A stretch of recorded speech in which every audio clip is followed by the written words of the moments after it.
Hay muy pocas cosas comunes para todos los humanos y los monstruos son una de ellas. Nos acompañan desde los recuerdos más tempranos en los cuentos que oímos y que han estado con nuestros ancestros desde hace miles de años en las pinturas de las cuevas como bestias asesinas. Los monstruos y las criaturas de fantasía han estado con nosotros toda la vida.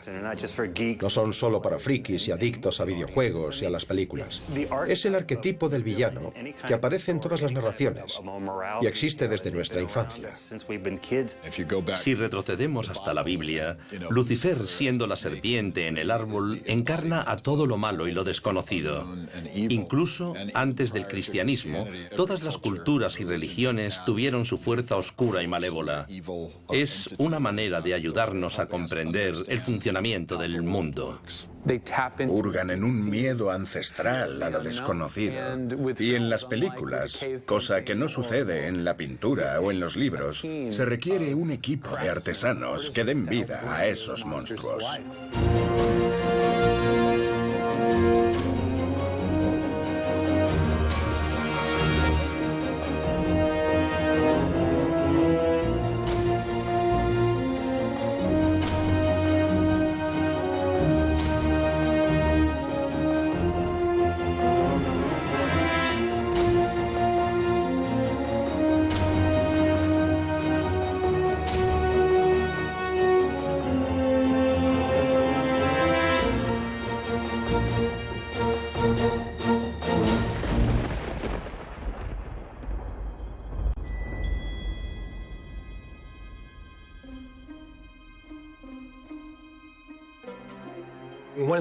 Una de las razones por las que me dedico a esto es porque vi Frankenstein en la tele de pequeño.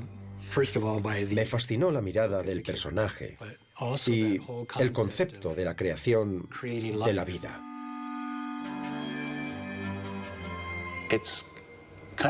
Crear algo que nunca había existido es propio de dioses. Tomas elementos básicos de tu imaginación y les confieres vida. Ya sé que suena a cliché, pero lo que sientes cuando sale de la matriz de tu mente...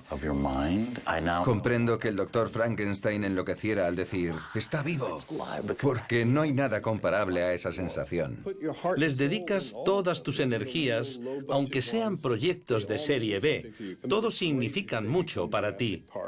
Es genial si se convierten en Jurassic Park, Terminator o Avatar, pero todos son importantes.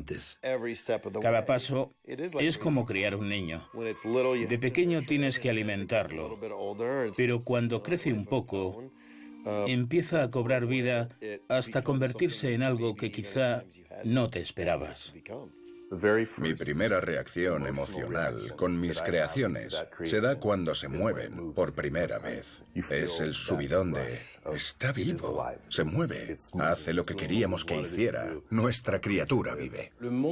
El monstruo es un espejo sobre el que proyectamos emociones y sentimientos reprimidos.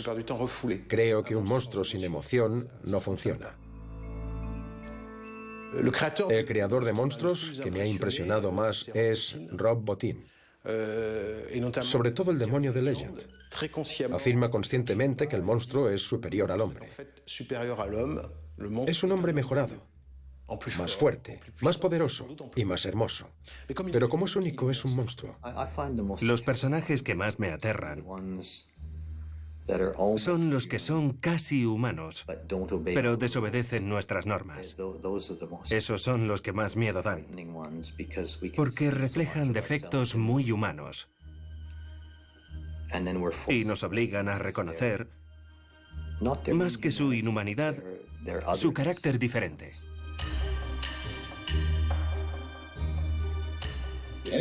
Cada vez que podemos crear un personaje con emociones, tristeza, sorpresa, alegría, es un personaje real y agradecemos esa oportunidad.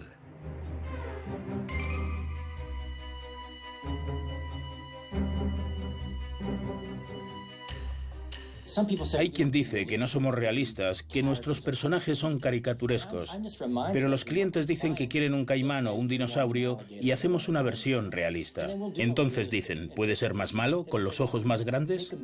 Así se construye un personaje, ampliando las características de esos animales. Eso es lo que hacemos, dar carácter a esos objetos. Una criatura es un éxito cuando goza de atributos con los que me puedo identificar emocionalmente, en los que puedo creer, que me pueden importar. Puedo odiar a la criatura, envidiarla, amarla, mientras veo la película. Nos relacionamos intelectualmente entre los monstruos. Lo normal es hacer, sentirse aterrorizado, fascinado, lo que sea. Tiene que haber una conexión inmediata. Si no, puede ser una criatura fascinante, perfecta, pero eso no la hace una gran criatura. Una gran criatura tiene una respuesta emocional intrínseca. Tienes que saber qué emoción quieres provocar a los espectadores. Cuesta mucho, pero creo que muchas veces las acciones de un personaje le definen mejor que su aspecto. Antes de diseñar una criatura, es muy importante leerse bien el guión. Cuando lees el guión de Robocop o Starship Troopers con monstruos, te das cuenta de que tienes que dar una información convincente sobre lo que el monstruo hace, pero sin pasarse, sin insistir demasiado en ello. Tiene que encajar en la narración y tienes que trabajar con gente muy buena. Tienes que dejar espacio para su imaginación. Eso es lo más importante. Esperar conseguir algo inimaginable. La selección de diseñadores es igual que la del reparto. ¿Es un actor de comedia? ¿Se le da bien el drama? El primer paso es una buena selección. Tú lees el guión y hablas con el director.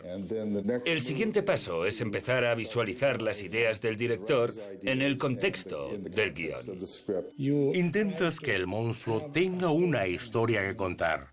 Ray Harryhausen decía que un buen monstruo hay que imaginárselo en reposo. No solo atacando, porque un león es hermoso cuando descansa, pero cuando lo tienes encima a punto de morderte es aterrador. Un monstruo debe ser esa doble vertiente si es posible, algo majestuoso o bello. La mejor manera de hacerse una idea es dibujando. Mi hermano Charlie puede hacer dibujos y variaciones.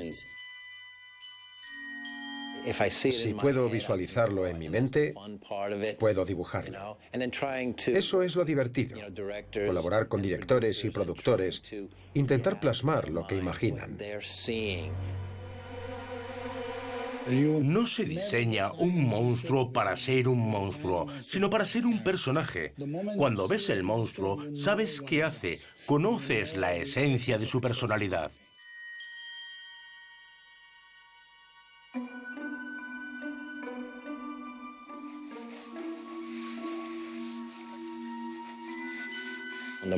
Cuantos más esfuerzos le dedicas, más vida cobra. Como artistas, nos satisfacía hasta cierto punto. Por eso nos metimos en el cine. Queríamos que esos dibujos cobraran vida. Siempre me lo planteo como hombre. Esta es mi máxima aproximación a dar a luz. Puedes cometer excentricidades en la caracterización, pero si la anatomía no resulta verosímil, solo obtendrás un personaje de dibujos animados.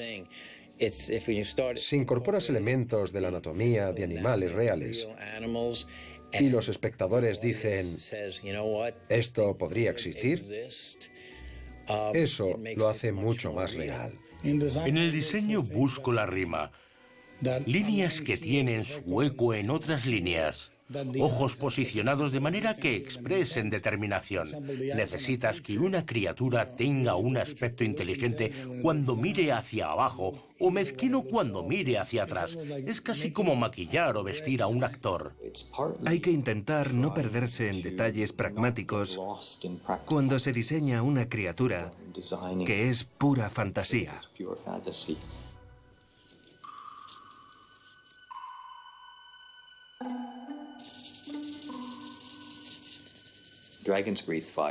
Todos sabemos que los dragones expiran fuego. Hay que desglosarlo científicamente e intentar explicarlo visualmente. Creo que no. Sería como hacer una película sobre un mito griego y preocuparse sobre la dieta de los centauros. Es muy fácil caer en esa trampa. Así que algunas cosas las damos por sentadas, porque forman parte de una mitología. Una técnica típica es la del dibujo bidimensional del personaje. Aunque yo prefiero una maqueta tridimensional que te da una imagen más precisa de cómo podría ser el personaje en movimiento. Nos planteamos las maquetas como esbozos de arcilla. Puedes modelar las formas y aportan más información que los dibujos o las imágenes de ordenador. Nos encanta la escultura clásica y es muy rápido.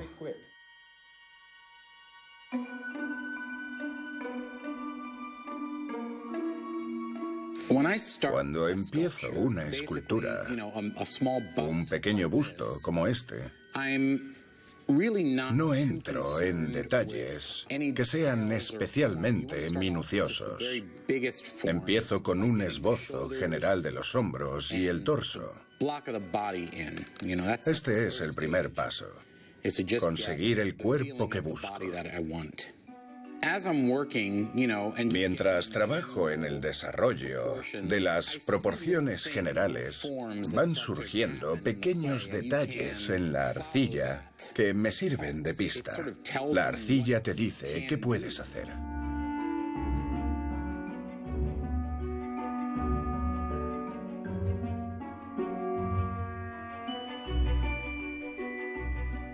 Situamos la escultura monocromática debajo de un foco y entonces lo movemos a su alrededor. Compruebo que funciona bajo todos los ángulos. Luego empiezas con el color. Al igual que en otras fases, se usa el color para componer. Luego sitúas a la criatura en su entorno. Es parte del diseño de la criatura.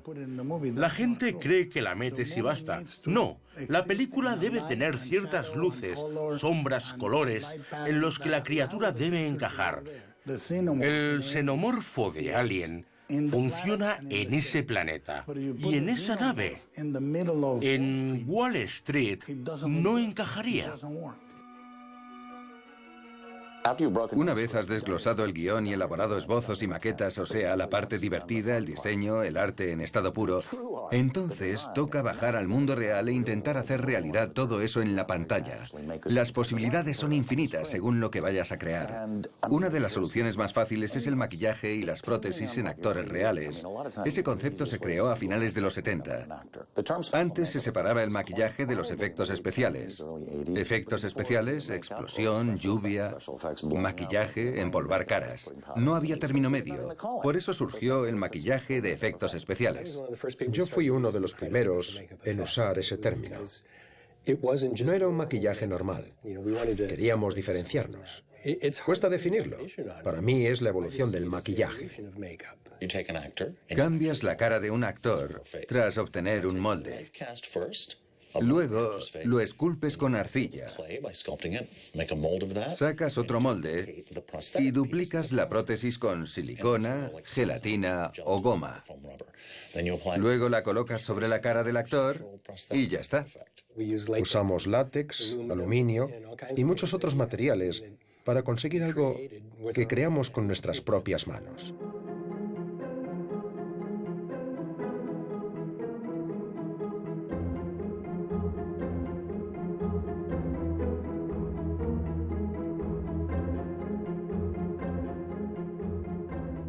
Todo empezó con dos personas, Lon Chaney Sr., el hombre de las 1000 caras. Era un actor que, al no encontrar actores, hacía él todos los papeles. El fantasma de la ópera, el jorobado de Notre Dame, Mr. Who, The Man Who Laughs, menudos maquillajes. Nadie había visto nada así en aquella época. Algunos todavía no se han superado. Lon Chaney consiguió cosas alucinantes sin prótesis. Consiguió retraer partes de su cara sacando un poco los ojos o estirando su boca. No tenía límites porque no aprendió de nadie. Era autodidacta.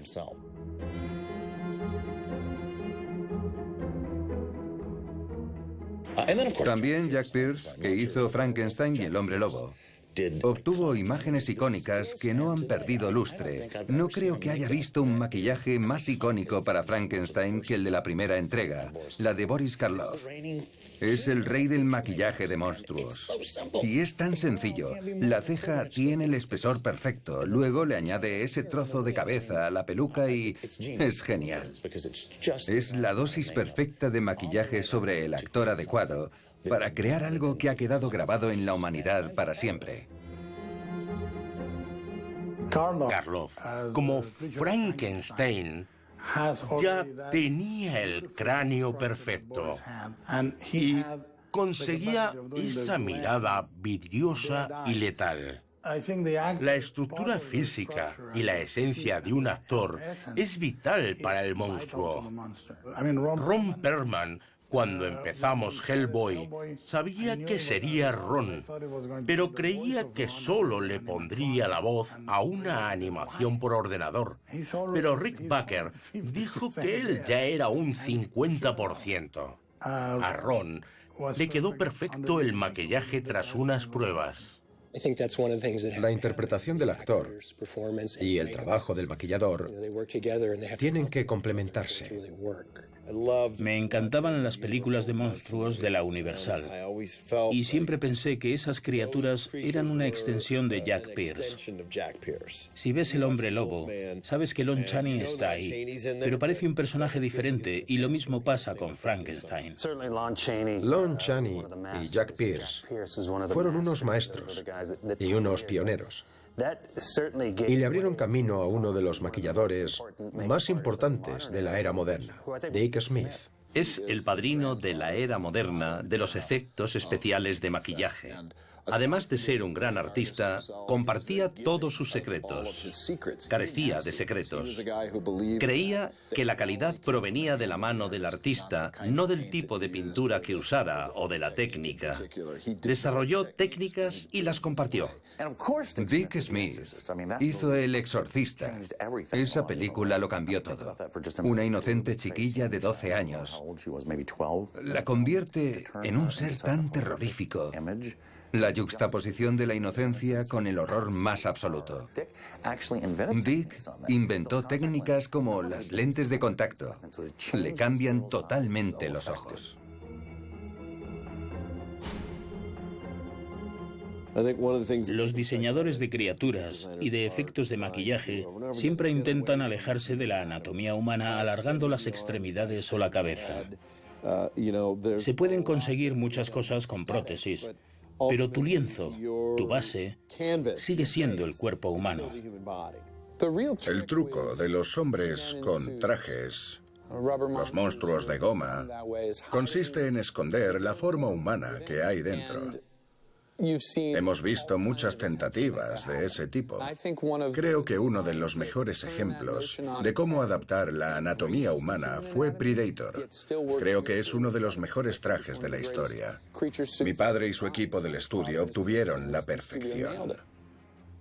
La dimensión es humana, sin extensiones. Eso confería mucho dinamismo a la interpretación. Pero la cabeza distaba mucho de ser humana. Estas mandíbulas son inauditas, pero los ojos son del actor. Y de este modo consigues una interpretación dinámica.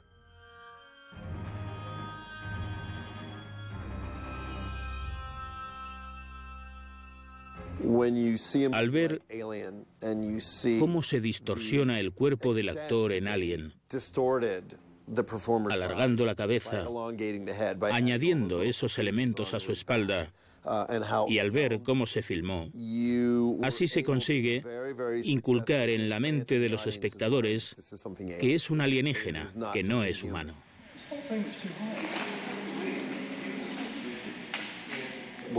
La ejecución del movimiento es fundamental. Llevo el traje puesto. Hice de Alien en las últimas 4 entregas. Hice de gorila en 2 o 3 películas y en programas de televisión. He interpretado a un montón de criaturas. Al principio lo hacía porque encajaba en ellos. Aguantaba y estaba dispuesto a esforzarme al máximo para obtener buen resultado. Tom, when you don't move your hips around much, the tail hangs to one side or the other. So I think you need to constantly be aware that you have to keep it moving and swishing it to get it to go. It's still favoring your left. Put your hands on the dome, like you're stroking it. Remember, like that Giger thing? Little further up. And just like interlock the fingers. Yeah, that's cool. Stroke it all the way up the dome. Estos seres que creamos son lo que son delante de la cámara, gracias a nuestra interpretación. Yo estoy dentro y Alec hace de técnico de marionetas. Y también hay un trabajo coreográfico. Pero no se trata solamente de hacer que un monstruo se mueva. Es como actuar, pero con una complicación técnica añadida. Confeccionamos este traje, los brazos y la cabeza con ordenador. Todo sincronizado. Cuando lo veo pienso, nunca más. Me enfundaba este traje de 55 kilos sin aire ni visión. Había que meter aire y agua para beber con tubos, porque una vez que me lo enfundaba, me pasaba varias horas dentro. Me pasaba todas esas horas agazapado ahí dentro. A los japoneses se les daba muy bien la técnica del actor con traje. Godzilla fue todo un hito. De esa técnica me gusta el hecho de que puedes ver que dentro hay un hombre. Por los movimientos, intuyes que hay un hombre dentro. Aunque no fuera una interpretación en sí misma, interactuaron con su entorno. Godzilla, Rodan y Ghidra destrozan los edificios, los pisotean. Es algo palpable. Ves el caos que generan. Esa técnica generó algo único. Era una pseudo-realidad en la que podías sumergirte. Ver eso de pequeños nos empujó a emular esa técnica, porque podíamos fácilmente hacer nuestros propios films de monstruos. 1, 2, 3, now! Ah, that'd be much better. Action! Godzilla es el rey de los monstruos. Aunque el diseño sea pésimo, aunque se note que es un tío disfrazado, sigue surtiendo efectos. Porque aunque no es real, está ahí. Eso es lo que cuenta. Apela a tus recuerdos de querer ser un monstruo en tu dormitorio, dando golpes a diestro y siniestro. Lo divertido que es ver cosas que se rompen, los espectadores lo sienten y les encanta. Puedes tocarlo, sentirlo en la cámara. Está hecho de espuma y bolsas de basura. ¿A qué mola? De pequeño, ver cómo Godzilla destruía Tokio era terrible, sobre todo en ese blanco y negro de documental en que lo rodaron. Pero había algo que te tranquilizaba. Parecía un tío disfrazado. Los efectos de maquillaje y los trajes tienen ciertas limitaciones.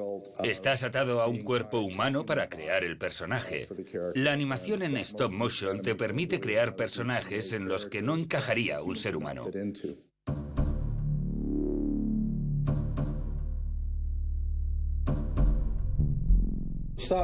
La técnica de stop motion nació en la época predigital, cuando no había otra manera de crear un personaje fantasmagórico en el que cupiera un hombre o que se pudiera manipular como una marioneta. Un ser humano nunca podría encajar aquí.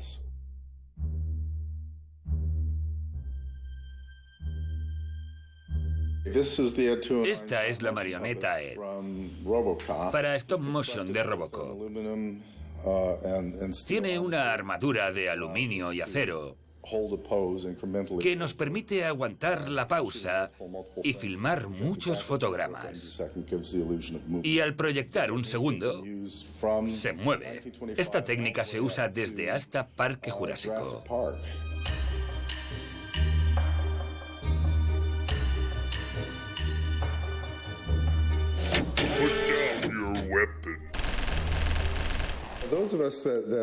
Quienes nos metimos en el mundo de la stop motion nos inspiramos en Willis O'Brien y Ray Harryhausen. Willis O'Brien fue uno de los primeros creadores de stop motion. Empezó un poco después del cambio de siglo. Fue él quien visualizó la posibilidad de filmar fotogramas por separado e ir recolocando una maqueta normalmente cubierta de goma que tiene un esqueleto articulado que denominamos armadura. Su obra maestra fue King Kong. Esta es una reproducción de su esqueleto articulado.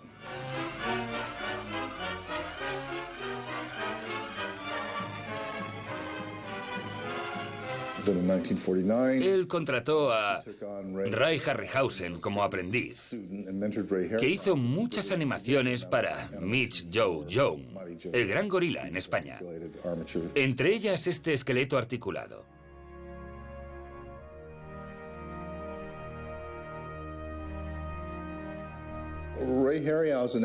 Después de Mitch Joe Young, Ray Harryhausen hizo muchos films. Me inspiró El viaje de Sinbad. El modelo de animación siempre será Harryhausen. Él creó actores, no monstruos. El mayor elogio que se puede hacer a un creador de monstruos es que estos se convierten en personajes. Mucha gente encuentra el proceso de animación por stop motion tedioso, monótono, pero no es así. Tienes la cabeza ocupada con 1000 decisiones durante esta representación que va de tu cuerpo a la marioneta. Es alucinante. Ves como algunos técnicos convierten el movimiento en una interpretación convincente.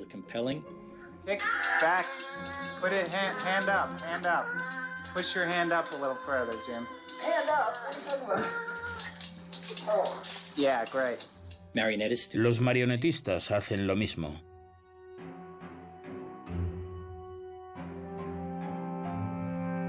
Hay un extraño desfase. El animador de stop motion es el actor que convierte su interpretación a 24 frames por segundo. Es genial. Haces una interpretación con un objeto tridimensional en un espacio real, con luz real, no necesariamente en tiempo real, pero tienes que ajustar tu percepción del tiempo y de este modo acabará comprimido en la interpretación que buscas.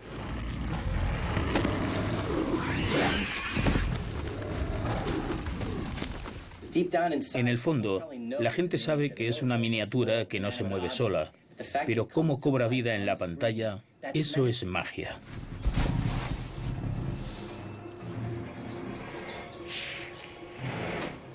A veces hay que hacer otra maqueta a escala real.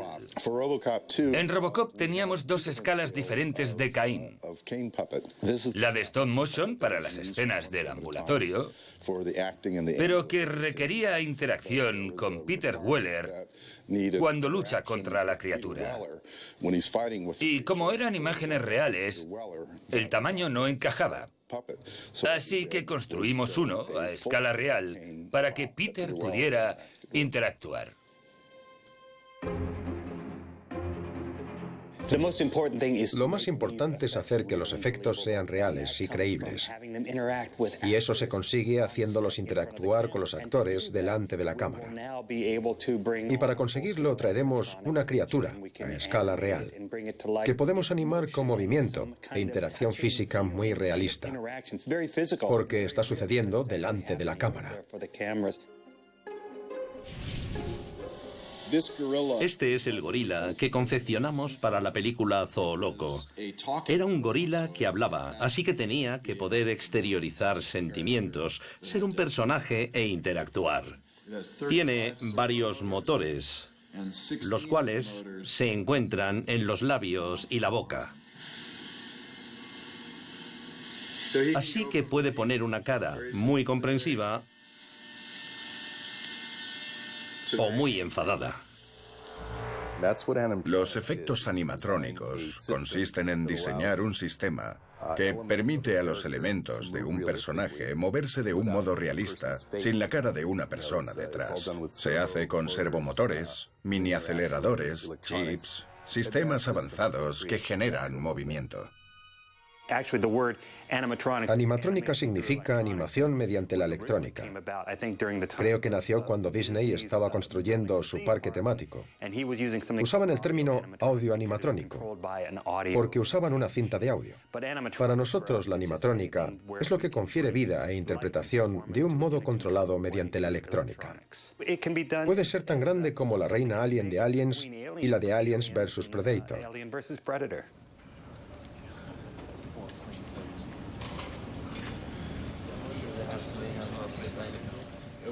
Teníamos una armadura informática, una reina alien de tracción mecánica e hidráulica que podía agacharse y con los controles podía incorporarse de golpe y girar la cabeza, inclinarse hacia una persona, abrir la mandíbula, de la que salía otra mandíbula. Es uno de los mejores juguetes con que hemos jugado.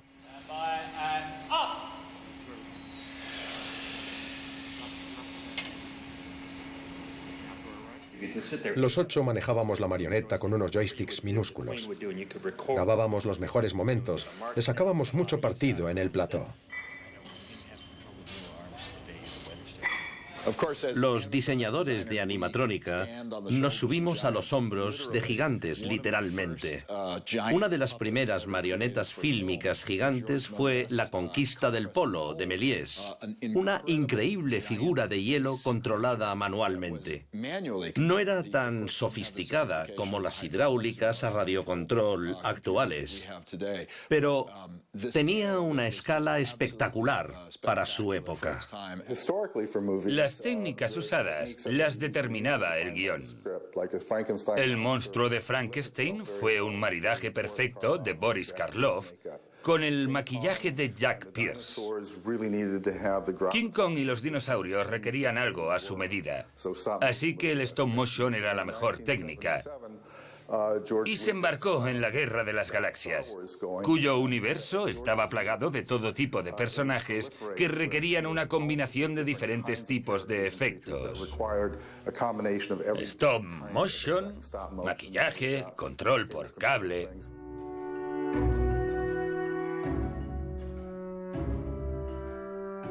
Trabajé mucho con George Lucas en la primera entrega. En la fase inicial no le importaba cómo se iba a hacer el trabajo, así que desarrollamos diferentes planteamientos. Aquí tenéis un buen surtido de seres de la primera trilogía. Estas eran máscaras muy simples, con poca articulación. Stuart Freeborn hizo la escena de la cantina y George Lucas me enseñó en la mesa de edición la escena tal y como iba a ser. Me encantó la idea de un bar espacial lleno de alienígenas. Me dijo que quería hacerla, pero no había dinero. Por cuanto respectaba a la Fox, el film ya estaba rodado y nadie sabía que la Guerra de las Galaxias iba a ser la Guerra de las Galaxias. Nadie sabía cómo iba a responder el público, pero no podía dejar pasar esa oportunidad. Tenía que hacerlo. Así que encontramos un pequeño taller. Hice unos esbozos. Ron Cobb hizo otros. George seleccionó unos míos y otros de Ron y nos pusimos manos a la obra. La escena de la cantina es un muestrario muy curioso, porque George Lucas te conduce a un mundo lleno de gente táctil. A Lucas le encantaban las películas de monstruos y las series. Así que para él era como, vale, estamos en un mundo de alienígenas, vamos a pasarnos de rosca. Que no parezcan Klingons, que uno parezca una morsa, que otro sea muy peludo, que a otro le amputen un brazo. Nadie parece humano excepto la gente que entra en el bar. En la escena de la cantina hay un demonio. Y un hombre lobo. Y un hombre lobo. Alucinas con todos esos seres. Crea mucha atmósfera.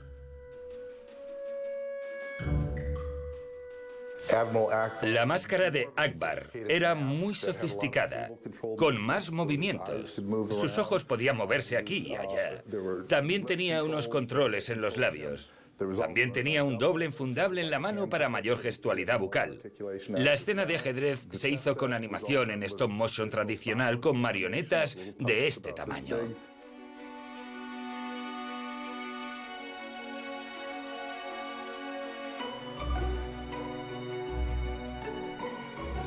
Me encanta la stop motion, así que intenté hacer así a este personaje. Sabíamos que nos daba tiempo de hacerlo y que quedaría bien, con control total.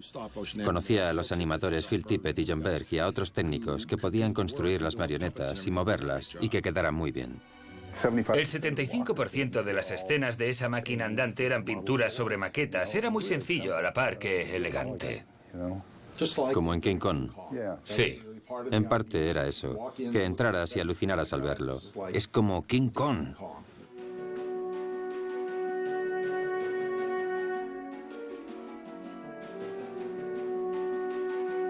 También había la gran escena de Jabba en el palacio. La única manera de hacerla era con marionetas de goma y con una armadura lateral o con varillas. Ese monstruo era un personaje de un tamaño 3 veces superior a esta, en la que enfundaba mi mano y lo rodeábamos a alta velocidad.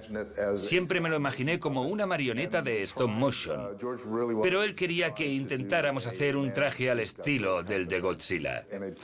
Pero no acababa de quedar bien, así que George dijo, haced lo que queráis, pero entonces no llegamos a tiempo para rodarlo con stop motion, así que Dennis Muren tuvo la idea de esta miniatura a alta velocidad.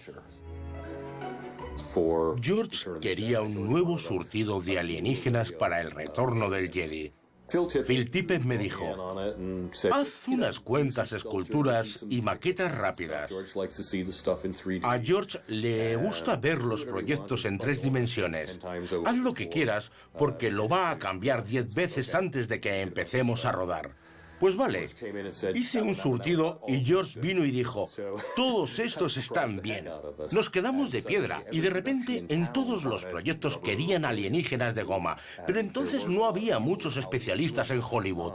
A partir de entonces, los monstruos de goma pasaron a ser guays. Antes decían, ¡qué cincuenteros! Y de repente resurgieron. Total, que las prótesis fueron ganando terreno en los 70 y 80, y eso es mérito de la Guerra de las Galaxias. A principios de los 80 hubo un gran cambio en los efectos de maquillaje gracias a 2 películas, El Aullido y El Hombre Lobo Americano en Londres. En los films de hombres lobos de la Universal, el actor estaba en una posición. Se rodeaba, separaba la cámara y se añadía pelaje a la cara. Se volvía a rodar y se paraba otra vez. Se añadía la nariz, los dientes, etc. Luego se hacían fundidos encadenados que transformaban al ser humano en hombre lobo. Pero en El Aullido y Un Hombre Lobo Americano en Londres, todo cambió. La escribí en Londres en 1969. En el guión constaba una transformación de hombre a lobo muy dolorosa y bajo una luz intensa. Eso es imperdonable. Una gran putada para el técnico de efectos. Le di el guión a Rick Baker. Yo tenía 21 años y él 20. Le dije, apáñatelas. Fue emocionante y espeluznante al mismo tiempo, porque no tenía ni idea de cómo hacerlo. En una cabeza suelta podíamos hacer cosas impensables en una persona. Tener una persona dentro te limita mucho. Pero si se trata de una cabeza falsa, se le pueden meter todos los mecanismos. Así nació la idea de la cabeza intercambiable. 10 años después, cuando conseguí financiación, llamé a Rick. ¡Hurra! ¡Tenemos el dinero! Y Rick dijo, estoy haciendo una película de hombre lobo. Le dije, ¿qué? Me contestó que Joe le había propuesto hacer Aullidos. Sabía que John había estado metido en una peli de hombre lobo pero no había oído hablar de ningún resultado. Me cabreé mucho. No le habrás enseñado lo de la cabeza suelta, ¿verdad? Pues... sí. Total, que me puse muy furioso. Además, el ayudante de Rick en Aullidos era Rob Bottin, muy brillante, que hizo Aullidos con Joe. Luego Rick hizo El Hombre Lobo conmigo. Hice de ayudante de Rob Bottin en Aullidos. E inmediatamente después hice de ayudante de Rick Baker en El Hombre Lobo americano. Mi consejo a los que empiezan es que se esfuercen por ser los mejores. Lo aprendí de Rob Bottin. Una noche que esculpíamos el Hombre Lobo alto, Rob esculpía un lado y yo tenía que hacer el otro para ir el doble de rápido. Rob hizo el diseño de un lado y yo tenía que dar la talla. ¿Me queda igual que a él? Es un genio. Tiró uno, empezó otro. ¿Por qué lo tiras? Porque lo puedo mejorar. Así que lo tiró y empezó otro. Es el hombre lobo más impresionante que he visto en mi vida. Luego cogió un martillo y empezó... Rob, has destruido 2 hombres lobo. ¿Por qué lo has hecho? Dejó lo que tenía en la mano y dijo, porque lo puedo hacer mejor.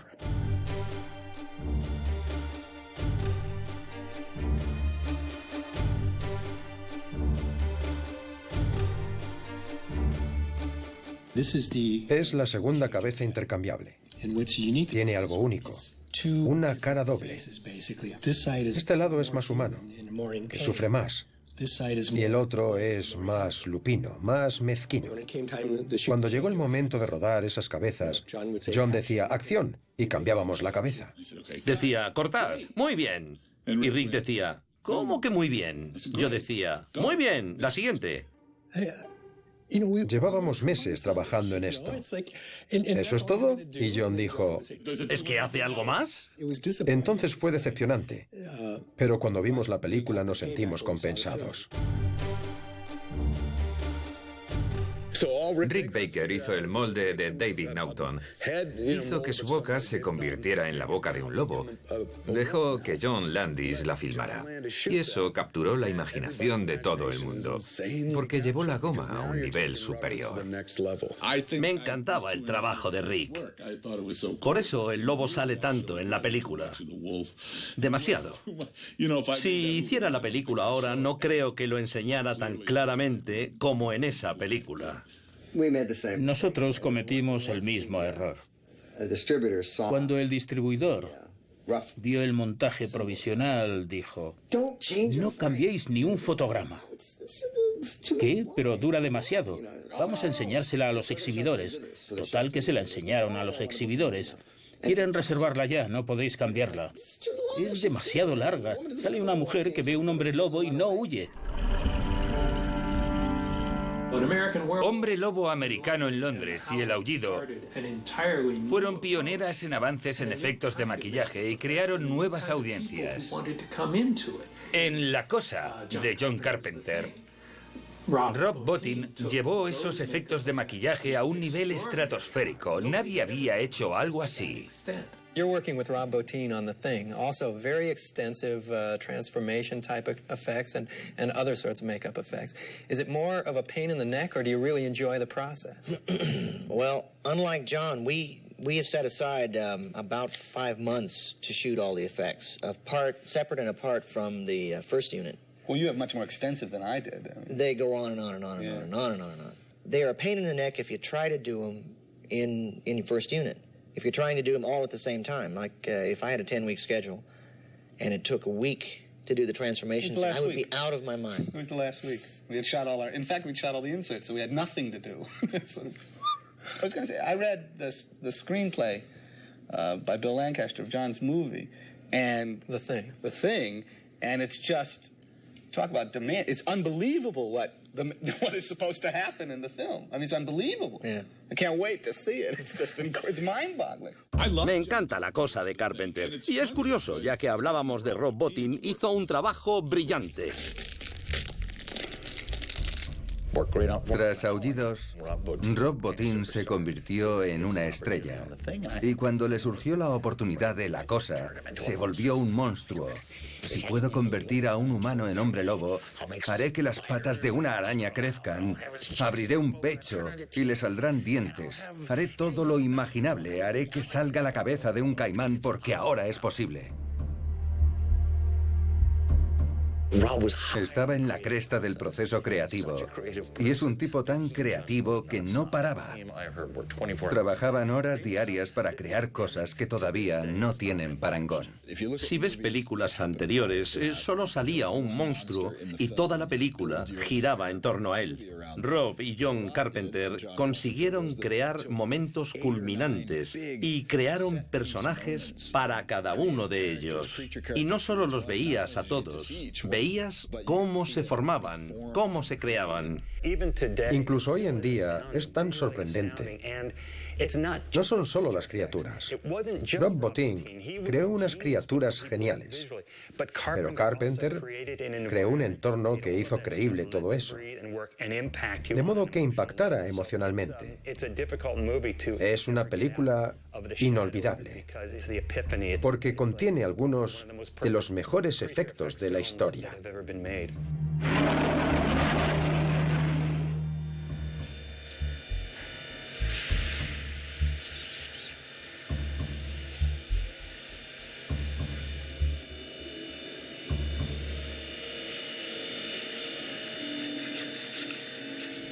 Cuando operamos una cabeza así, separamos las funciones. A veces tenemos a una o dos personas que operan solo la cabeza y otros que se ocupan del cuerpo y de otras funciones del personaje. Porque para mí es más fácil centrarme en los ojos, para asegurarme de que miran y parpadean como deben hacerlo. Si opero los ojos y la boca, es más confuso. A una sola persona le resulta más complicado. Así que separamos las tareas para que 2 o 3 técnicos puedan conseguir una interpretación mejor que la que conseguiría una persona que intentara controlarlo todo.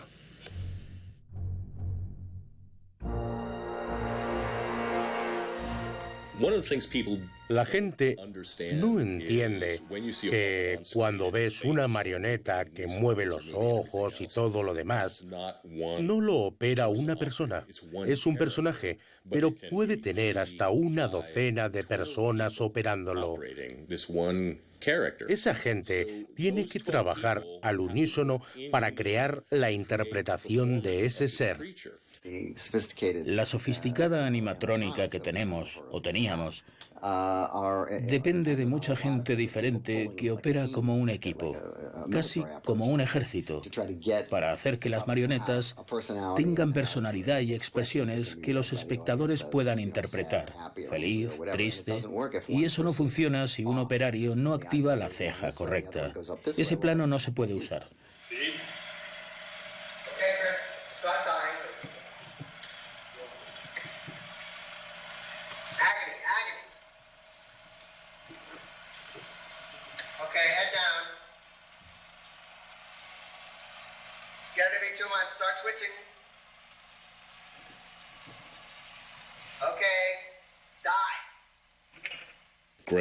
Los Gremlins. Fue el mayor desafío de toda mi vida. Por poco me mata. Sinceramente, no sabía cómo hacer la película. Al principio, Joe Dante dijo que los Mowgli serían monos disfrazados. Le pusimos una cabeza de gremlin a un macaco. Le pusimos un disfraz y se volvió loco. Cruzó la sala de montaje corriendo, cagándose. Nos quedó claro que así no íbamos a hacer los gremlins. La solución eran las marionetas. Pero en aquella época de la historia del cine, la animación estaba en una fase muy incipiente. Se hicieron unas pruebas para marionetas grandes de gremlins. Teníamos nombres para todas. Las marionetas bobas eran las que solo abrían y cerraban la boca. Las marionetas sencillas abrían y cerraban la boca, alzaban y bajaban las cejas y las orejas para conseguir sensación de movimiento. Y luego había unas marionetas sofisticadas, el Super Gremlin, con 64 cables de salida.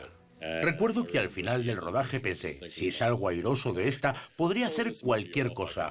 Después de los Gremlins, ya no me preocupó hacer monstruos de goma.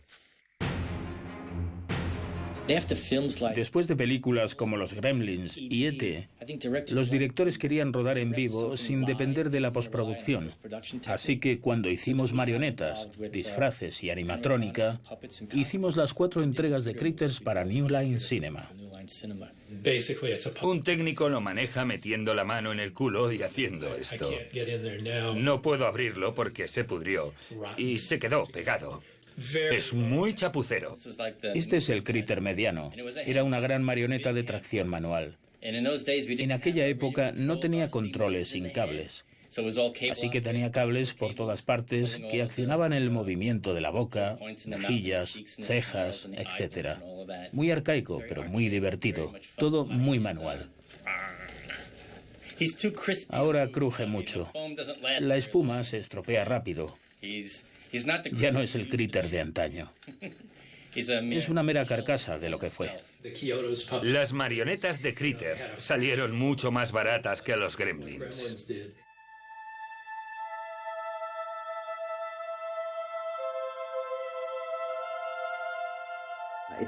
Por suerte, Los Gremlins fue la película adecuada en el momento adecuado. Ganó mucho dinero, fue un exitazo, cosa que sorprendió a la Warner. Fue el film que les reportó más beneficios, ¿verdad? Con Cazafantasmas creo que fueron las películas más importantes de ese año. Con Cazafantasmas, Chris Wallace realizó unas marionetas complicadísimas para los Gremlins y todo el mundo quería crear la siguiente. Pensé que esa técnica no funcionaría para el Slimer de los Cazafantasmas. El guión me pareció muy divertido, así que me lo planteé como un dibujo animado de Tex Avery. Cuando los personajes de esos dibujos sonríen, no solo hacen así. Toda su cara se deforma, las mejillas le suben hasta aquí. La cabeza se queda más plana, se le salen los ojos. Se vuelven locos de maneras imposibles de realizar en un proceso mecánico estandarizado.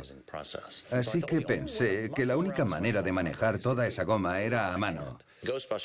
Los Cazafantasmas fue todo un desafío, pero The Abyss fue el proyecto más complicado al que me he enfrentado porque James Cameron me pidió algo virtualmente imposible.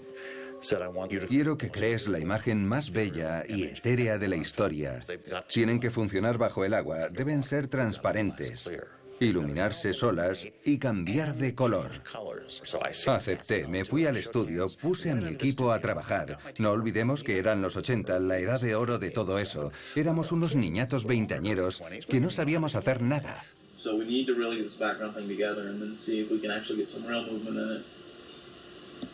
The optics look better on it. If we can get the arms, if we have arms in the first place on it, that would be nice. And, wires are tapey. This is a miserable thing to tape, Bob. If we have arms on it, then we'll see what the arms do. Al final encontramos algo que mantenía su transparencia durante unos días, pero no se autoiluminaba. Si encontrábamos algo transparente que se autoiluminaba, no funcionaba bajo el agua, etc. Cualquier nuevo elemento era un obstáculo para los demás. Cameron tiene claro lo que quiere. Acepta sugerencias, pero sabe qué quiere del primero al último fotograma de cada plano. El tamaño, la velocidad. James, como todos sabemos, genera tareas muy complicadas, pero también saca lo mejor de la gente. No nos pidió que hiciéramos algo que supiéramos que iba a arder y destrozarse. Sus proyectos siempre eran realizables si nos daba suficiente caña. Total, que al final decidimos usar fibras ópticas y funcionó.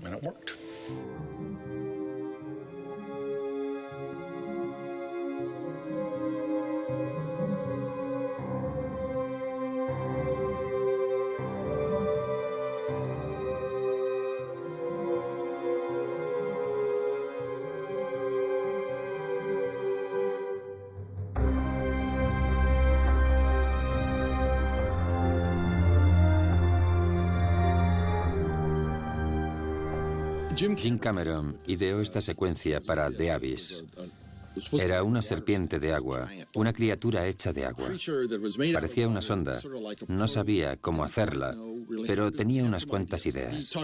Le dijo a Phil Tippett que la hiciera de arcilla. Quería que la filmara a 500 fotogramas por segundo mientras echaban un cubo de agua al aire. Así se vería a cámara lenta. Quería que yo hiciera con arcilla blanca todos los... ¡Qué idea tan original! Vaya, tío. Y era como... Es la primera vez que lo oigo. Estás loco de remate, tío. Mira, tienes dos opciones. Borrarlo del guión o probar suerte con Dennis Muren de ILM. Quería probar con el diseño por ordenador. Hicimos una prueba toda una noche. A Cameron le encantó, así que conseguimos el trabajo.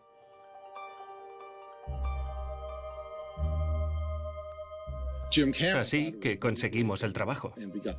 Eran 18 escenas, 72 segundos. Tardamos un año con 2 máquinas.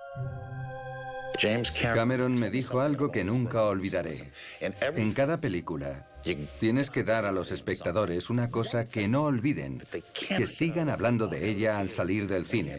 En The Abyss fue el tentáculo de agua, que eclipsó totalmente mi trabajo. Todo el equipo de efectos especiales se llevó el Oscar menos yo, por culpa del maldito tentáculo. Parecía que la cosa arrancaba en serio, pero hubo que esperar hasta que Jim hizo Terminator 2 para dar un salto gigante en el mundo de los efectos por ordenador. En The Abyss podríamos haber quitado la secuencia y la película habría aguantado. Pero en Terminator no podría haber prescindido de T-1000. Estaba claro que era un personaje principal de la película y gracias a la experiencia de The Abyss, Jim supo que podía llevarse a cabo. Terminator 2 fue la película seminal que lanzó las imágenes creadas por ordenadores. Mostró hasta dónde se podía llegar. Mucha gente ignora que también rompió moldes en los efectos físicos. En la mayoría de los planos se usaron efectos convencionales. Terminator 2 es la película más complicada que he hecho en mi vida. La gente no es consciente de lo que hicimos.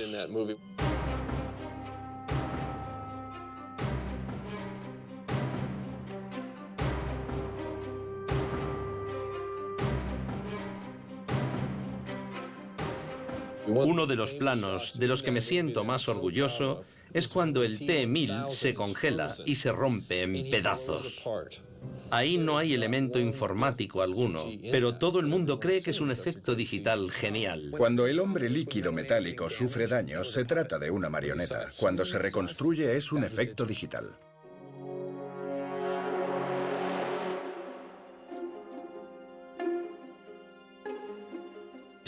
El grupo de Stan siempre diseñó los personajes.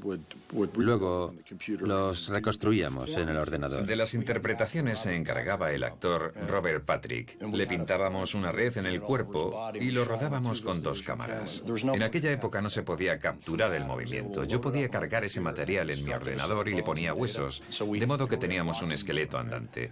Luego teníamos que construir la corporeidad de Robert Patrick. En Terminator 2 ves que los efectos son parte del personaje, forman parte intrínseca de su percepción, no quedan fuera de tu imaginación. No es que alucines con la pantalla entera, alucinas con ese elemento de la narración que está literalmente niquelado. En ese personaje y en todas sus representaciones en las diferentes entregas, ves todas las técnicas posibles. En la primera fue el maquillaje, las marionetas y la animación en stop motion. En la segunda aparece la explosión de la animación por ordenador, aunque también hay un montón de efectos convencionales. Y las siguientes siguen mezclando esas técnicas. Cuando observo una calavera de Terminator, visualizo toda la historia de los efectos especiales.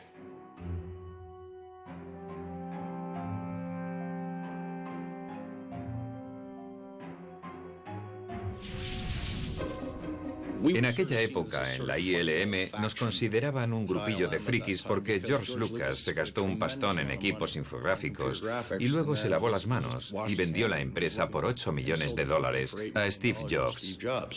Tras vender Pixar, desembarcamos en ILM con nuestra propia división. Y cuando asumimos el control de la infografía, nos embarcamos en The Abyss, Terminator 2 y Parque Jurásico. Parque Jurásico fue la película que cambió la perspectiva de los espectadores. Dennis Muren nos invitó a comer y nos dijo que Spielberg planeaba una película con stop motion, raw motion y el estudio Tippett. Phil va a hacer todo el trabajo y nosotros le daremos el movimiento.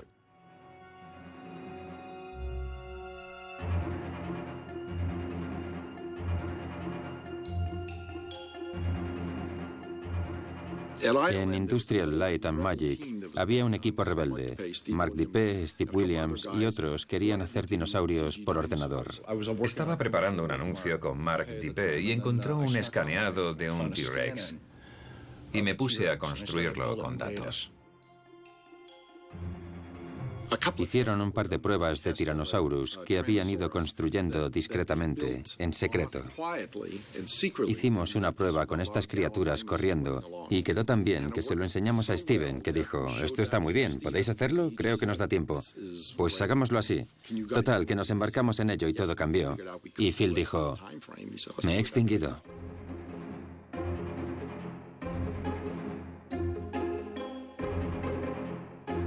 Total, que nos pusimos a ello y todo cambió. Y Phil dijo, me he extinguido. En aquel momento no fue una sorpresa. Pero yo me quedé de piedra. Ya te puedes imaginar. Fue un cúmulo de emociones e ideas. Era como encontrarse en un limbo en el que había desaparecido todo tu mundo. Todo lo que me interesaba, relacionado con lo manual. Hacer cosas y averiguar cómo deberían funcionar. Ahora se hacía por arte de magia. En una caja negra. Y yo no tenía nada que ver con eso. Así que me sentí muy fuera de lugar. Como si hubiera un nuevo mundo del que no quería formar parte. No me adapté. Me deprimí.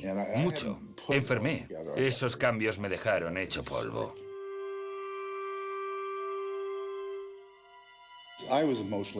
Pillé una neumonía.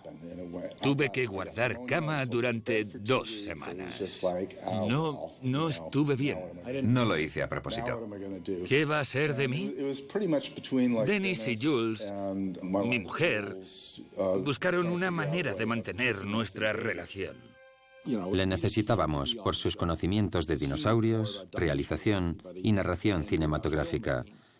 Y necesitaba a sus animadores de stop motion, Tom Senaman y Randy Dutra, por si teníamos que recurrir a la animación, si nuestro equipo no obtenía los resultados esperados. Se nos ocurrió construir una maqueta de dinosaurio con codificadores para transmitir la animación al ordenador. Eso fue lo que hizo el equipo de Phil. Es una estructura para stop motion creada por Craig Hayes y construida por Tom Seitanman. Era una serie de bisagras con potenciómetros. Cuando lo mueves, envía una señal eléctrica de ese eje que conecta con varias cosas hasta llegar a un monitor.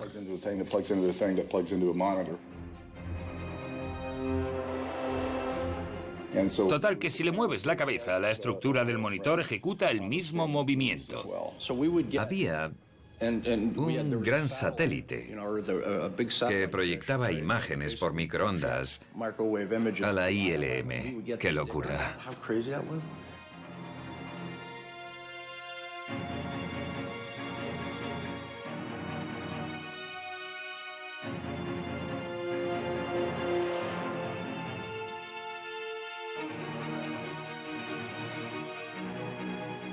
Disponíamos de un número de procesadores limitado, así que teníamos que ir acabando los planos continuamente.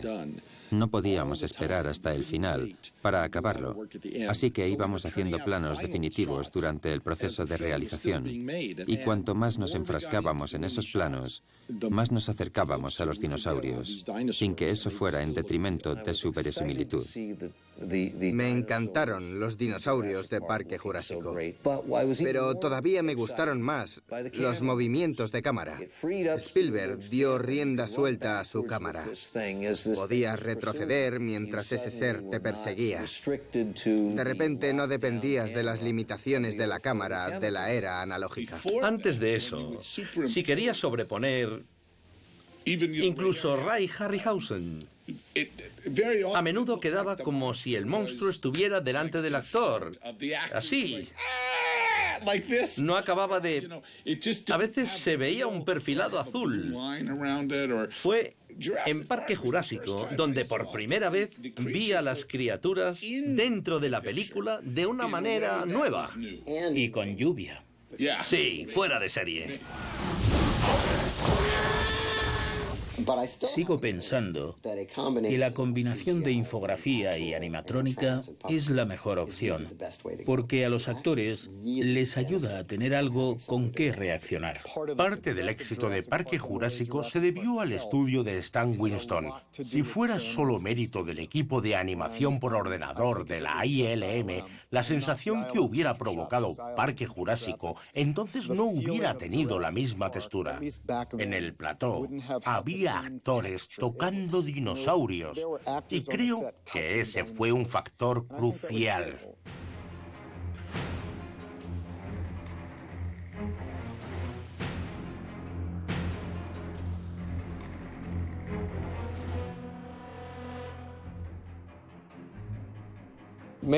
Hacer el Tyrannosaurus Rex a escala real fue un poco como construir la Estatua de la Libertad.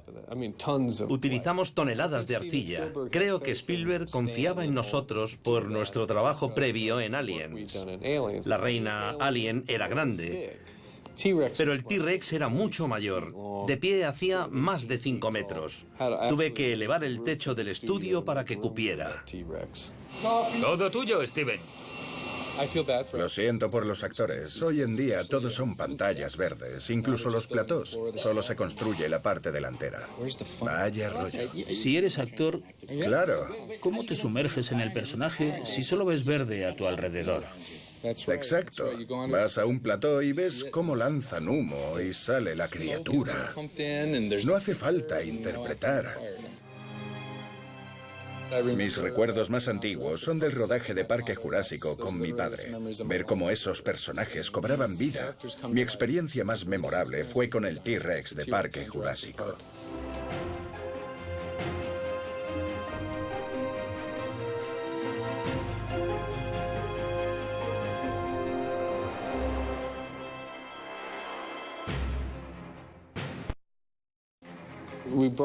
Trajimos a gente nueva de la industria de los parques temáticos. Construimos esos aparatos enormes que podíamos mover manualmente. Se podía conferir un lenguaje físico a sus movimientos al manipularlos.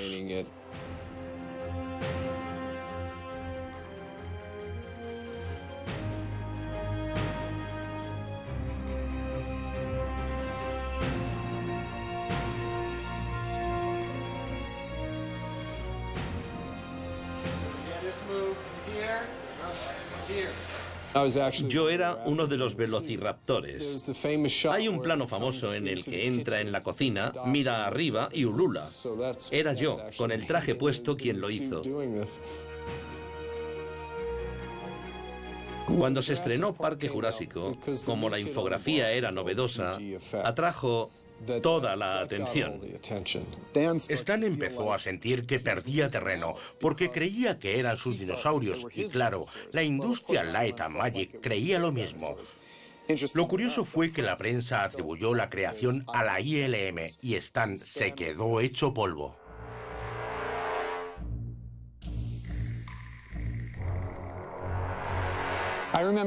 Recuerdo claramente que mi padre tuvo dos reacciones tras el estreno de Parque Jurásico. Lo digital atrajo más atención que sus vanguardistas trabajos. Su primera reacción fue la de hablar mucho de la animatrónica. Salió en los medios. La segunda reacción consistió en invertir en tecnología digital. Compró un montón de equipos y se dio cuenta de que la prensa se fijaba en lo digital, sí, pero el hecho era que era una herramienta genial para crear criaturas. Y en vez de arrojar la toalla, se metió a tope en el ajo. Y acabó fundando con James Cameron Digital Domain. Quizá lo pasó mal temporalmente, pero luego dijo, hay que adaptarse o morir. La revolución digital en el cine fue rapidísima y total. Todo el mundo se pasó a ella tan pronto como podían permitírselo. Muchas empresas de efectos no sobrevivieron a esa transición. Creo que decidí cerrar mi negocio cuando se estrenó Parque Jurásico. Y claro, hubo un cambio. Todavía se hacían muchas cosas con goma, pero ya sabes cómo es Hollywood. Si ven algo nuevo que tiene éxito, todos se suben al carro. Cuando las cosas cambian, los nuevos se comen tu terreno. En plan, pistolero.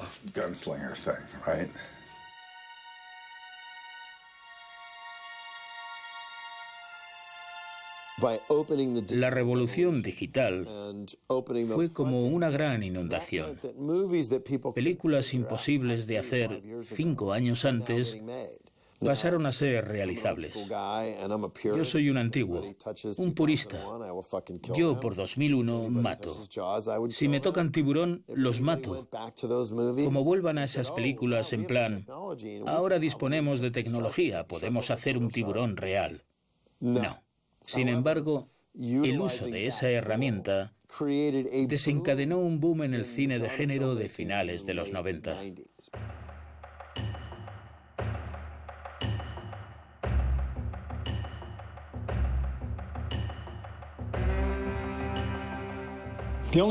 Starship Troopers se pudo hacer gracias a la animación por ordenador y porque Phil Tippett había trabajado en Parque Jurásico.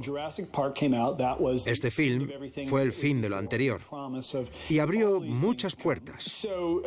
En Starship Troopers había 2 equipos que hacían los bichos. Las maquetas a escala real las hizo ADI, Alec Gillis y Tom Woodruff. Los efectos digitales y analógicos no solo pueden convivir, sino que se combinan a la perfección. Parque Jurásico y Starship Troopers son 2 ejemplos clásicos de sinergias entre ambas tecnologías. Si nos llaman de Starship Troopers para crear un ejército de 100.000 bichos escalando por el paisaje y que ataquen, no vamos a decir que podemos hacerlo. Pero si quieres un bicho para usarlo en primeros planos que se pueda tocar, esos planos los puedes amortizar al máximo. Teníamos medio bicho gigante que medía 3,5 metros. Y un guerrero mecánico completo de aspecto imponente. También teníamos medio guerrero para planos de interacción con actores.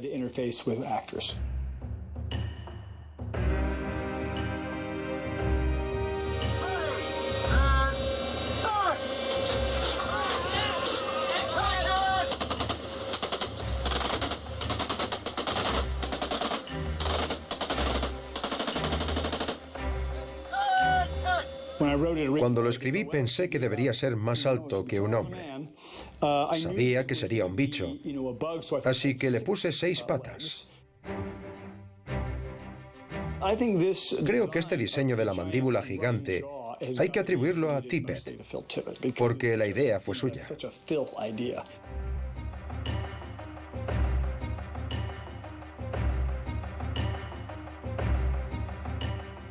En efectos convencionales con bichos sueles sufrir accidentes, especialmente si hablamos de trabajo con monstruos. Si tienes algo con muchos operarios y muchos elementos dentro, llegas al número mágico y entonces un tentáculo. Chris, ready, and 1, 2, 3, 4,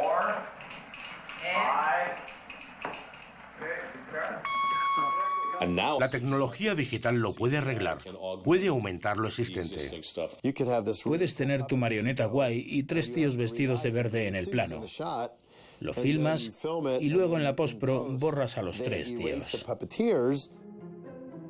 Me acuerdo de Frighteners con melancolía, porque yo, que era un técnico de efectos analógicos, me di cuenta por primera vez de que todo estaba cambiando radicalmente y para siempre.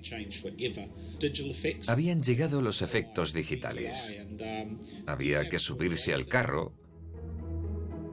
aunque fuera duro a ratos. Cuando emprendimos el proyecto de Small Soldiers, Stan Winston tenía que crear los soldados y los monstruos inadaptados. Todos eran muñecos, la mayoría eran marionetas. La ILM ayudaría cuando pudiera. Sí, así está bien. Dale. Mira, se parece a ti.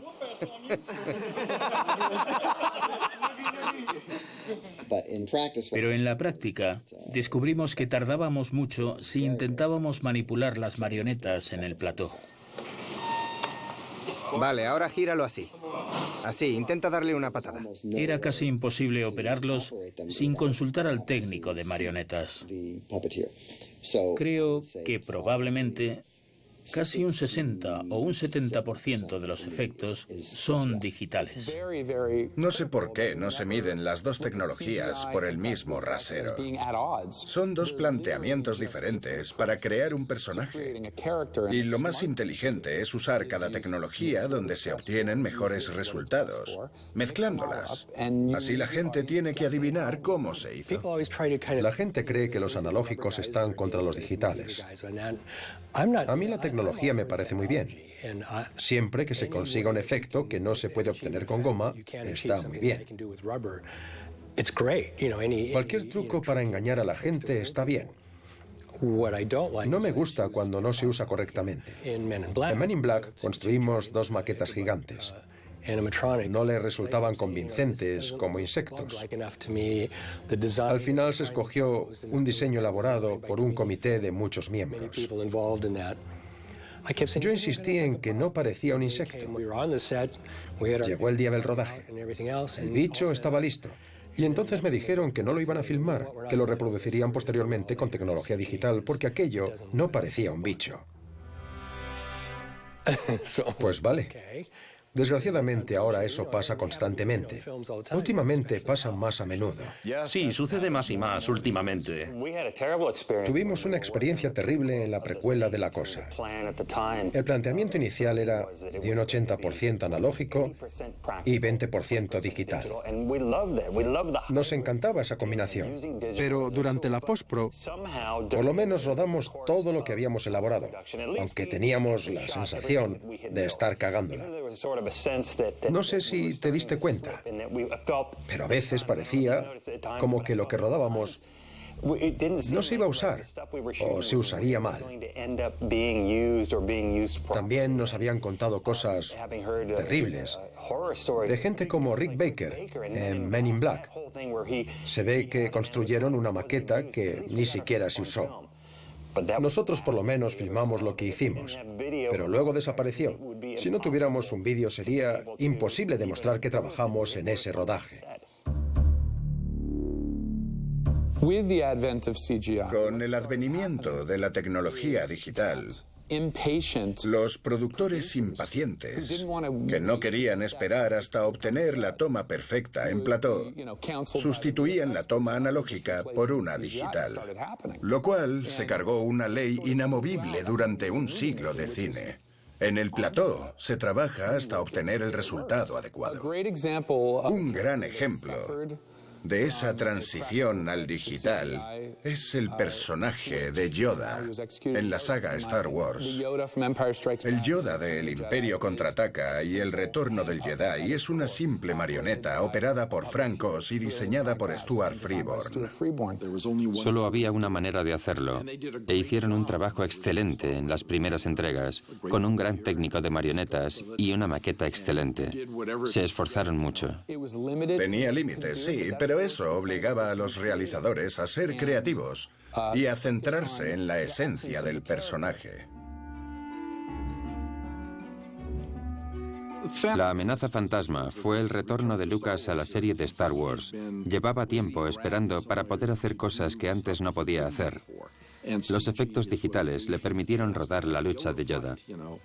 Cuando pudieron filmarle con tecnología digital, podía incluso saltar sobre la cabeza de Christopher Lee, pero creo que perdió realismo, textura, dejó de ser tangible.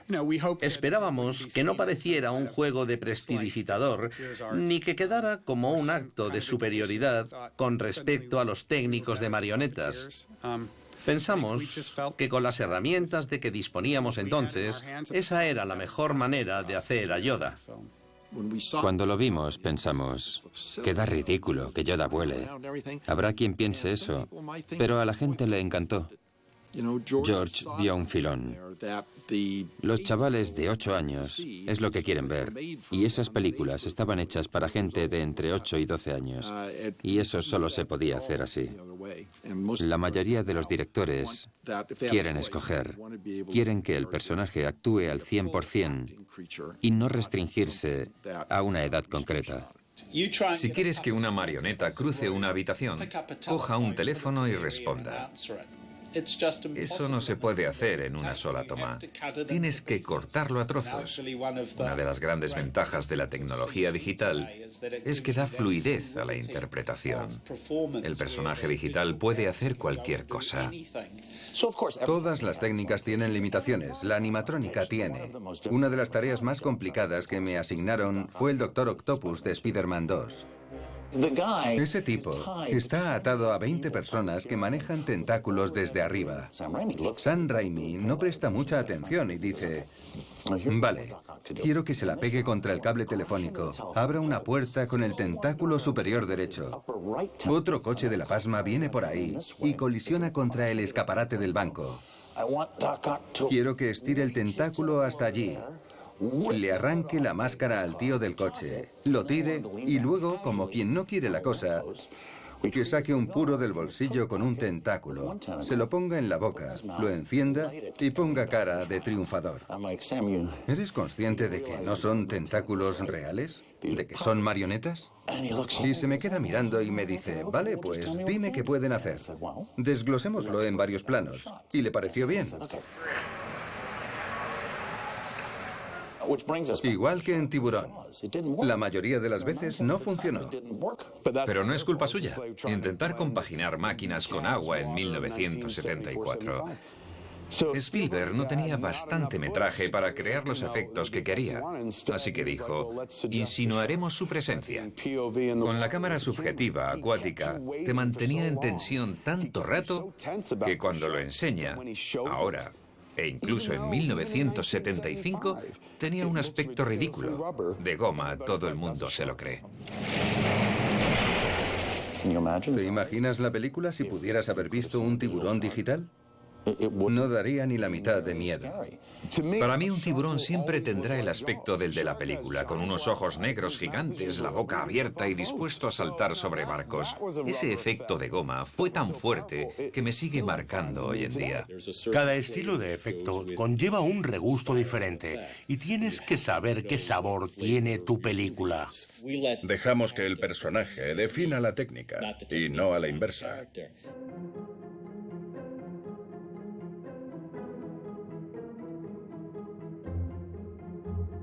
Definimos con director y productores qué tiene que hacer el personaje.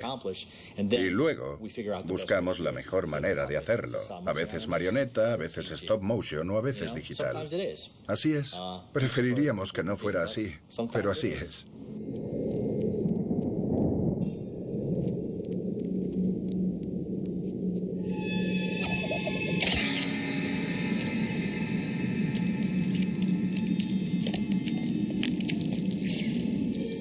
La creación de un personaje digital es similar al proceso tradicional. Tienes que confeccionar la criatura con técnicos digitales. Hay que ponerle controles para moverla como una marioneta o una estructura para stop motion que los animadores puedan ir moviendo. En stop motion tienes una estructura de alambre, el esqueleto. En el campo digital es igual, un esqueleto con articulaciones.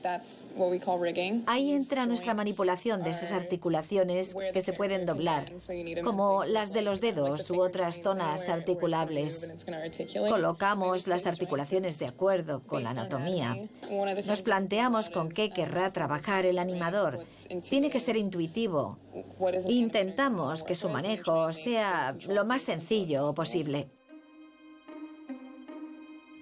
Luego, la tarea del animador es la de siempre: imaginar la interpretación, llevarla a cabo delante de un espejo o una cámara.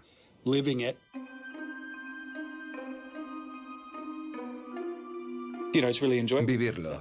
Es fantástico porque en esa fase es cuando el personaje cobra vida hasta llegar al punto en el que deja de ser movimiento y se convierte en vida. La gente habla de animación por ordenador como si ordenaras al PC. Dame 5 planos de un monstruo que ataca a una ciudad y van saliendo. En realidad es animación. Nadie dice pintura de pincel. La pintura es pintura. Monet, Manet, Degas, Picasso, Renoir. Da igual. Todos usaban pinceles, pero nadie dice pintura de pincel. Pues con la animación es lo mismo. No puedes decir es el ordenador. No, no es el ordenador, es humano. La espontaneidad es uno de los mayores desafíos porque el proceso de la animación es muy reiterativo. Se crea la animación, se observa, se retoca, se vuelve a reproducir. Aunque suene contradictorio, hay que incluir a propósito cosas que parecen accidentales o espontáneas. Cuesta mucho hacer que una criatura digital tenga su propia personalidad, porque es el resultado de un trabajo coral. Unos hacen la cara, otros el cuerpo. Una manera de conseguir esto rápidamente es usar la captura de movimiento o filmar a gente que interpreta. Entonces tienes, con suerte, a un actor que interpreta algo y todos siguen eso.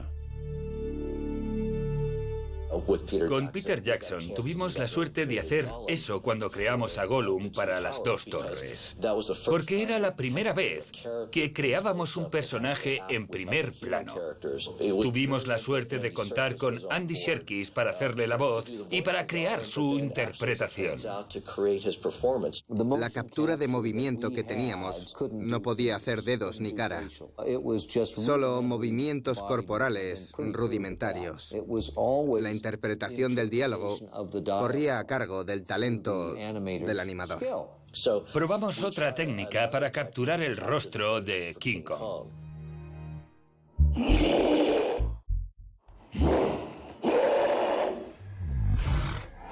Me recuerda a las antiguas teorías de ciencia ficción en las que el hombre deviene el núcleo de una criatura superior. En Japón, eso genera los mechas.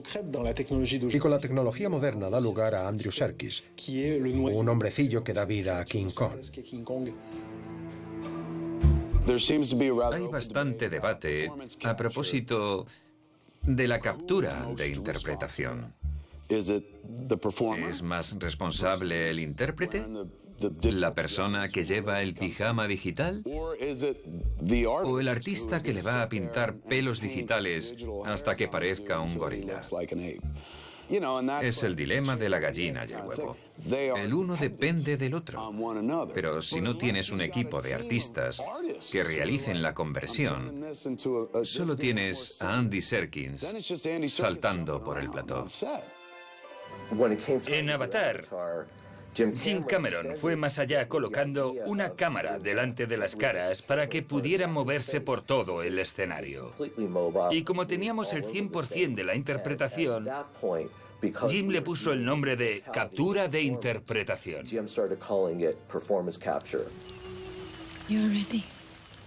Una de sus ventajas es que los actores crean personajes que hubieran resultado imposibles de crear en el pasado.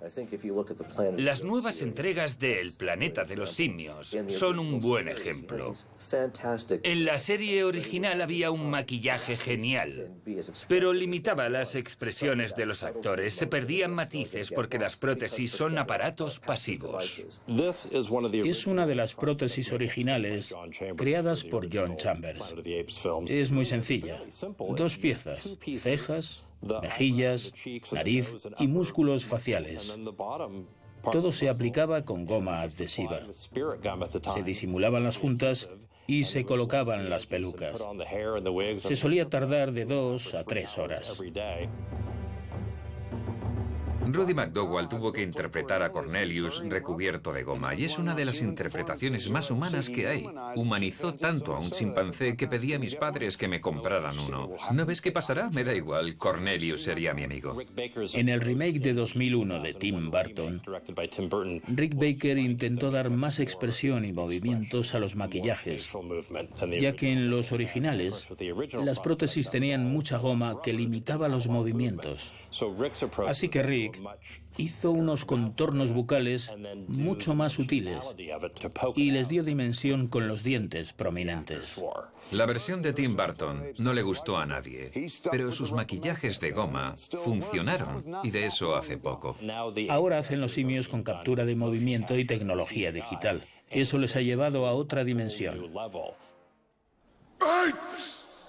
Para las criaturas de escala humana como Gollum o los simios del planeta de los simios y todas las criaturas del tamaño de Andy Serkis, es una herramienta muy valiosa. Peter Jackson y Andy Serkis saben usarla. Creo que si trabajas en una escala mayor, quizá te conviene más la animación por fotogramas. Cuando dirigí Los monstruos de Pacific Rim con ILM, pude dirigir la animación. Con escalas como esa, no creo que un actor pueda traducir el peso de un monstruo de 25 pisos. El uso de los efectos digitales actual nos hace esperar que surjan personajes fílmicos de fantasía en los años venideros. Pero los realizadores deben usarlos con juicio, con sabiduría y sobre todo para contar una historia. Estamos tan acostumbrados a ver cosas milagrosas que ya nos da igual todo.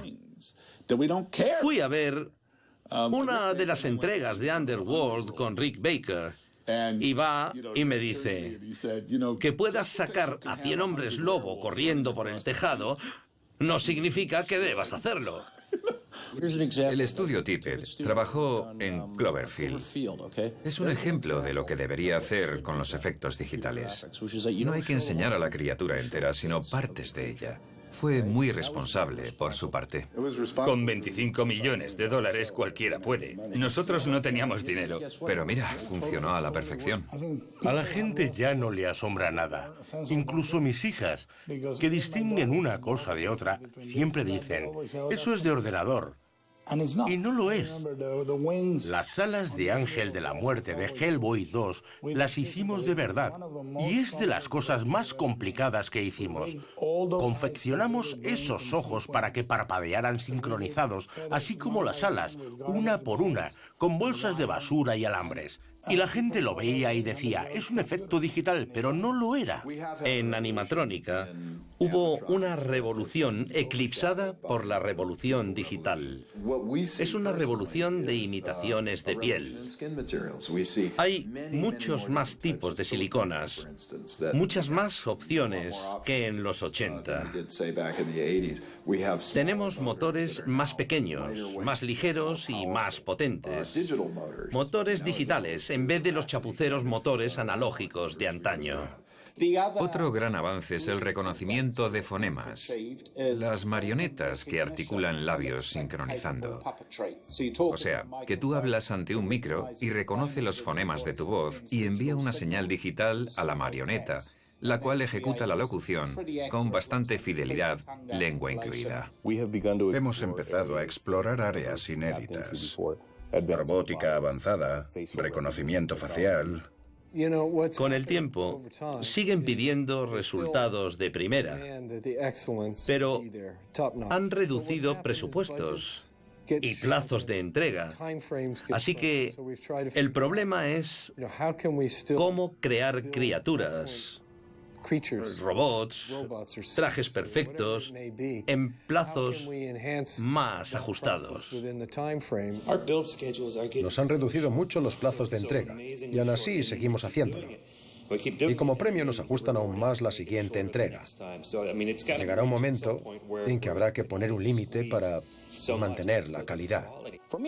No me importaba mucho perder dinero o el trabajo. Me preocupaba la pérdida de respeto. Desde los 80 hasta mediados de los 90, la gente como yo, Botín, Rick Baker, éramos casi como estrellas de rock.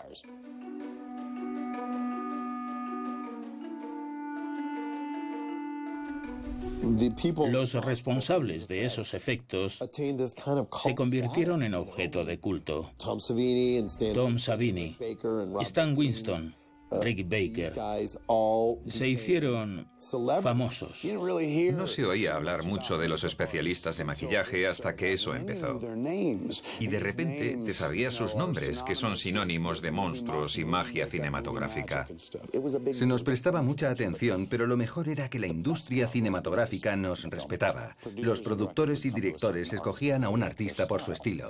Hubo una época en que te dirigías a un especialista u otro a preguntarle su opinión. Tú eres el artista, por favor, danos tu visión. Era algo mucho más puro. Por eso a la gente le impresionaban esas películas de los 80 y de los 90, porque veías la visión de un artista en vez de la de una empresa. Tuvimos la suerte de estar en el lugar adecuado en el momento adecuado. Era el proceso completo de crear mundos imaginarios, poblados por demonios y dioses, cosas extrañas. Era fascinante. Tuvimos la inmensa suerte de poder vivir de ello. Vivimos la edad de oro de nuestra profesión. Vimos cómo llegaba y cómo se fue.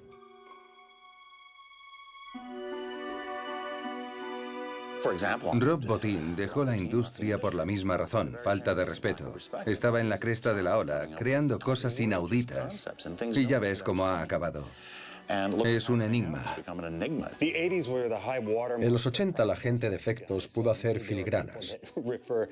Hay gente que se refiere a esa época en plan, cuando éramos estrellas de rock.